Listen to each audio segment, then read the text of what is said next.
Okay, so I'm going to remove this. Again, it's that 8mm nut driver. And it just kind of comes out like that. You can see it's all gunky and exposed.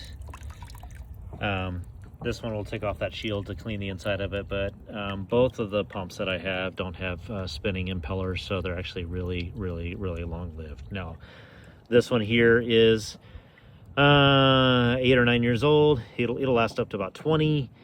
They're expensive when you replace them. The one that was over there is a little bit less expensive, probably lasts a little bit less, but just kind of keep that in mind. And then the last thing before I go to cleaning things, lay that guy down because I'm going to remove this and whatnot, is to let you know that there is, it's under this little flat rock here, an aerator right here, and that guy just went bad, so I'm replacing that. But it looks just like this one here, and when it runs, it's got a connection to these two venturi tabs here, and they run to little porous stones that are inside of the pond. And in the winter, that's actually what's going to be used to keep air in the pond so that the fish survive, and for the most part to keep your ice from forming in the areas that they're actually sending bubbles up to the top.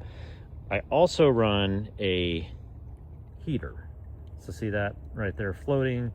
That is actually just, it doesn't actually heat the water per se, it just keeps a hole in the ice, and it's connected basically right there.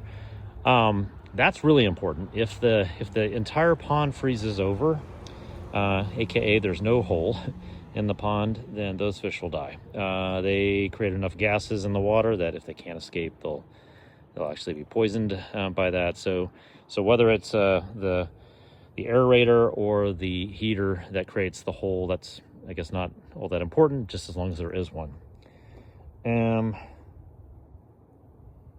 trying to think. Oh yeah, one last thing. And you might notice that all of these are run from extension cables, which were kind of our low-cost option to doing it, and they connect up there on the outside of the house. I replace those every 2 years just to be safe. However, we never did get around doing this, but if you did want to run it off of house power that's buried, that's what this is.